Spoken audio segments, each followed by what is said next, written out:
Bonjour et bienvenue dans cette vidéo, pour cette édition de l'actualité du Real Madrid, en ce lundi 18 septembre 2023. Si t'es nouveau sur la chaîne, n'hésite pas à t'abonner, et d'activer la cloche de notification, pour recevoir une notification dès que je publierai une nouvelle vidéo, et mets aussi un j'aime et un commentaire à la vidéo, pour me soutenir. Merci, et commençons.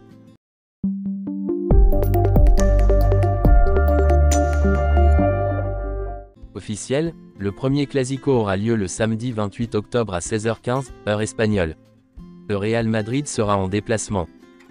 Jude Bellingham adore la vie au Real Madrid. Le joueur aime ses nouveaux coéquipiers, Carlo Ancelotti, Florentino Pérez et Madrid dans son ensemble. Jude Bellingham restera longtemps au Real Madrid, parce qu'il aime le club. Voici une déclaration de Camavinga, sur Jude Bellingham.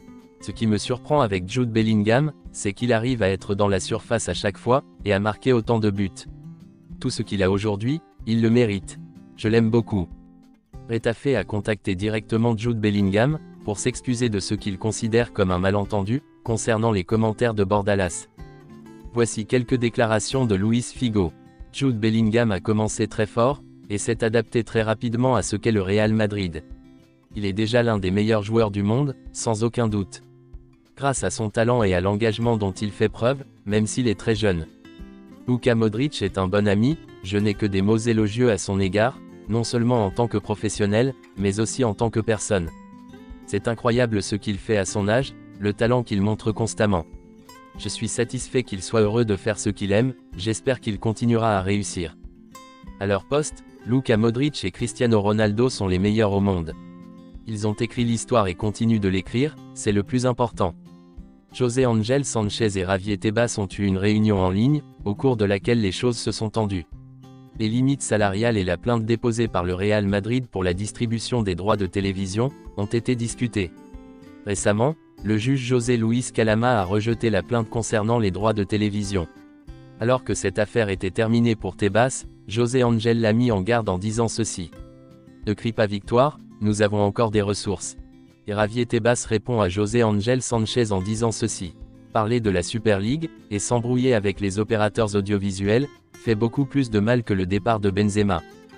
Voici une déclaration de Gozens, un joueur de l'Union Berlin. Le Real Madrid, nous n'allons pas être des spectateurs, nous n'allons pas admirer le stade, et être surpris par tout ce qui l'entoure. Nous pourrons le faire après le match. Nous allons rivaliser, et nous voulons nous mesurer à eux. Le président du conseil d'administration du Dinamo Zagreb, Vlad Capera, a fait cette déclaration que voici. Luka Modric au Dinamo, il est dans la dernière année de son contrat, je l'appellerai cet hiver, bien sûr. Comment le Dinamo pourrait-il ne pas vouloir le retour de Modric? Il serait logique qu'il revienne à la fin de sa carrière. Le Dinamo fera certainement tout ce qui est en son pouvoir, pour que cela se produise. Selon Matteo Moretto, le Real Madrid ne perd pas de vue la situation du latéral gauche Alphonso Davies. Le joueur sait que le Real Madrid le tient en haute estime. Le Real Madrid observe les performances de Kubo, et a la possibilité de le faire revenir, car il n'a jamais voulu se débarrasser complètement du joueur. Le nom de Kubo figure sur la liste, mais il est encore trop tôt pour prendre une décision. Selon Marca, si le Real Madrid voulait racheter Kubo, il devrait payer 33 millions d'euros. Si un autre club paye sa clause libératoire, le Real Madrid recevra 27 millions d'euros. Les relations tendues entre le Real Madrid et le Paris Saint-Germain semblent destinées à perdurer. Le PSG nourrit l'espoir de déposséder le club madrilène de certaines de ses jeunes pépites. Les relations tendues entre le Real Madrid et le Paris Saint-Germain ne semblent pas prêtes de s'apaiser. Ces dernières années, les deux géants du football européen se sont heurtés à plusieurs reprises, en ce qui concerne Kylian Mbappé. Ce bras de fer à distance semble avoir laissé des marques profondes dans l'esprit des responsables parisiens. Selon les informations relayées par le média espagnol OK Diario, Nasser Al-Khelaifi, le président du Paris Saint-Germain, prépare ce qu'on pourrait appeler une vengeance, pour le prochain mercato estival. L'idée serait de riposter aux tentatives du Real Madrid, en venant dérober l'un des cadres de la Maison Blanche.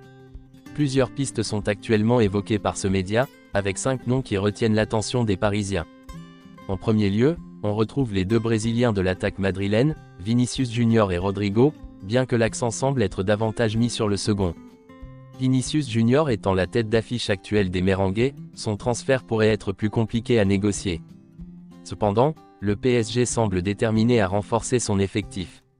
Mais les véritables joyaux convoités par le Paris Saint-Germain, sont les joueurs français évoluant au milieu de terrain, à savoir Aurélien Tchouaméni, et Eduardo Camavinga, ainsi que l'Uruguayen Federico Valverde. Le problème qui se pose est que ces joueurs possèdent tous une clause libératoire astronomique, estimée à 750 millions d'euros, une somme colossale qui semble inatteignable. Ce prochain mercato estival s'annonce donc comme un nouvel épisode d'un duel entre le Real Madrid et le Paris Saint-Germain, où les enjeux financiers et sportifs seront au cœur des discussions. Une chose est sûre, les fans de football peuvent s'attendre à des rebondissements palpitants sur le marché des transferts. Dans l'incertitude vis-à-vis de l'avenir de Kylian Mbappé, le Real Madrid pourrait jouer sur tous les tableaux avec Julián Alvarez en ligne de mire. Le marché des transferts a récemment fermé ses portes, laissant le Real Madrid face au fait accompli, sans Kylian Mbappé. Néanmoins, les plans madrilènes sont de l'attendre l'été prochain, lorsque son contrat arrivera à son terme. Pour autant, l'incertitude plane en interne, où la direction espagnole a appris à ses dépens qu'il n'y avait jamais de garantie dans le monde du football. Cette situation force les Merengues à se tourner vers de nouveaux horizons, et notamment le nom de Julián Alvarez. Selon les informations publiées par Sky Sport, Manchester City a récemment exprimé son intérêt pour Evan Ferguson, un jeune attaquant de 18 ans, joueur de Brighton. La presse britannique indique que les Sky Blues seraient même prêts à débourser plus de 100 millions d'euros, pour s'attacher ses services.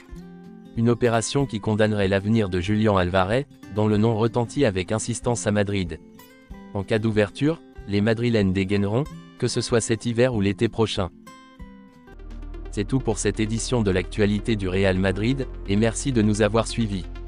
Abonne-toi si t'as aimé la vidéo, mets un j'aime, et à la prochaine pour plus d'infos sur le Real Madrid.